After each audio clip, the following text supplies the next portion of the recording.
Hello, my name is Sam Gosner, and I'm here to introduce Vercillion Studios' new product, a chromatically sampled round-robin xylophone.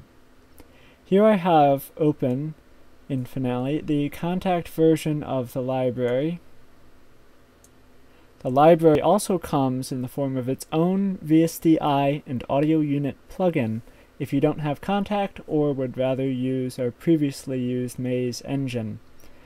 I'm going to walk you through the basic functions of the instrument over the next few minutes, hopefully so you'll get an idea of how it works and understand it a bit better as a supplement to the manual.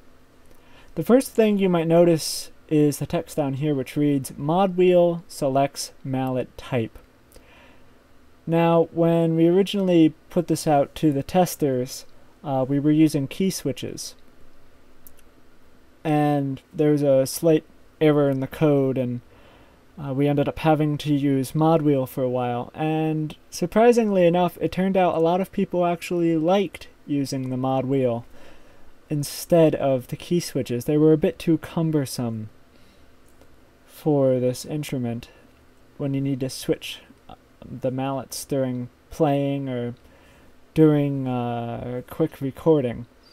So we ended up using the mod, which you can see displayed over here in Contact, which will mirror what I do to my mod wheel on my controller.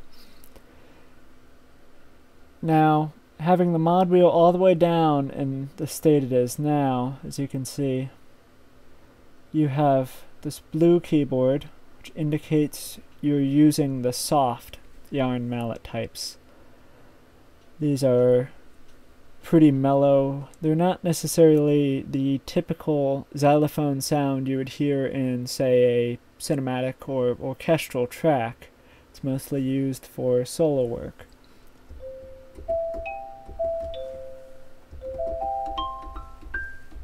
It's almost a marimba sound.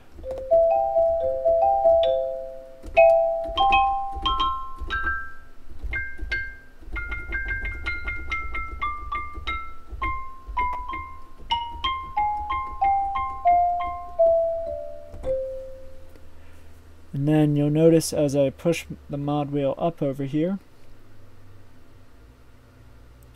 it turns to yellow, this yellowish orange, which means you're now using the medium rubber mallets, which have a bit more of that attack, more associated with, say, the orchestral use of the xylophone.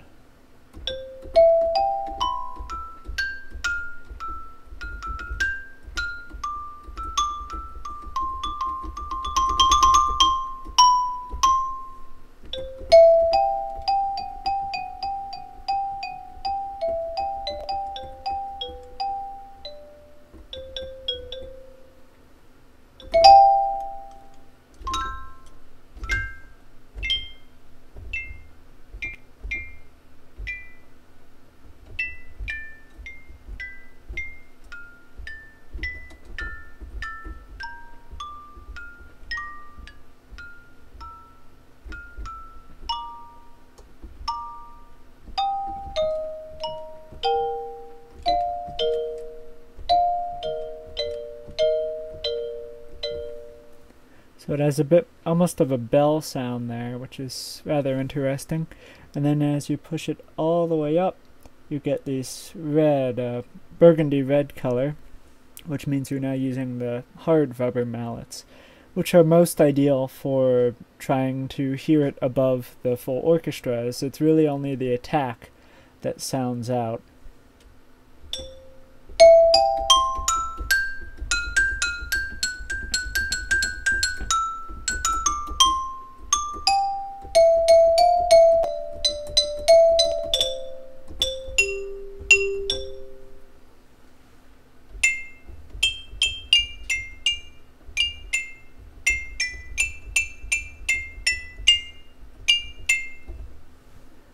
So it has a lot more of that attack sound.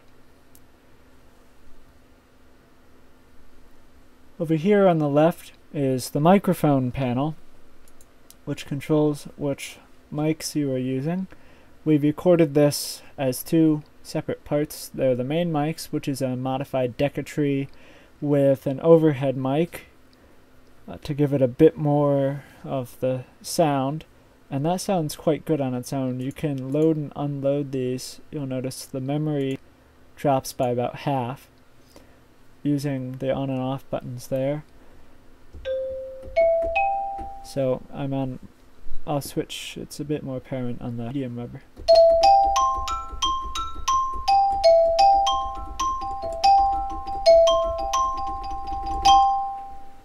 So there's just the main alone.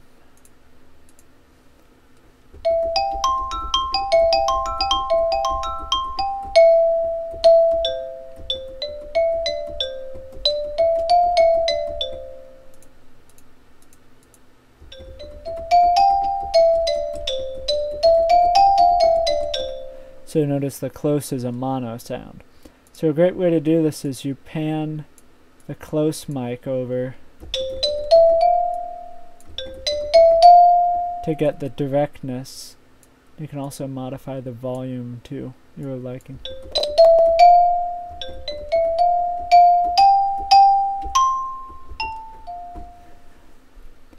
So over here in the middle is a basic envelope setup, so you can change the sound.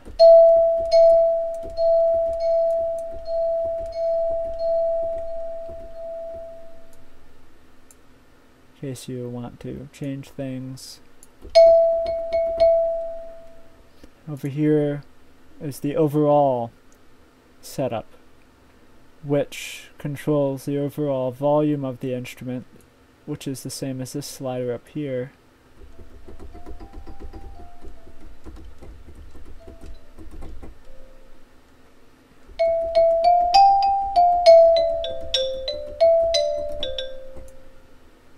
Overall pan. There's also this button.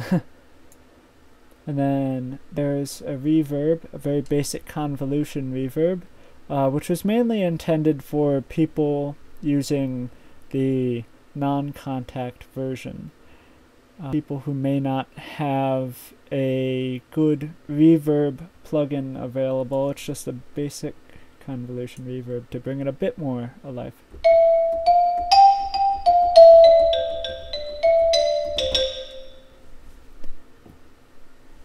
And lastly, over here is this noise knob. Now it's a very subtle effect, and I'll turn it all the way up so you can hear it a bit better.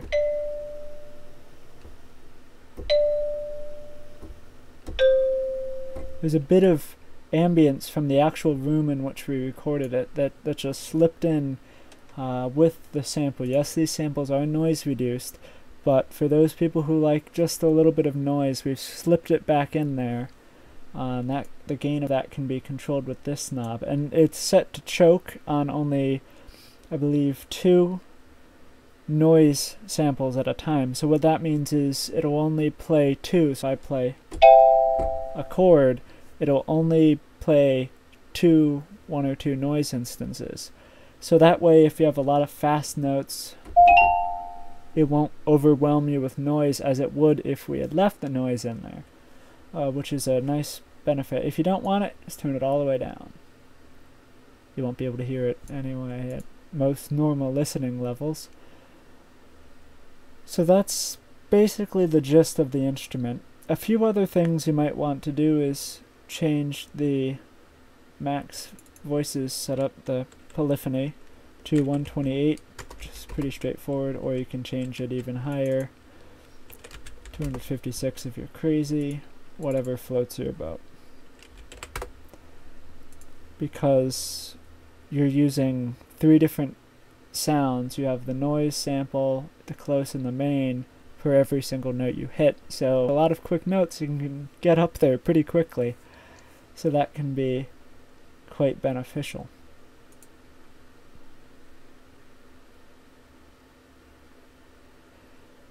If you like this virtual instrument, feel free to check out demos and more information on the webpage linked below in this video, and thank you very much for watching.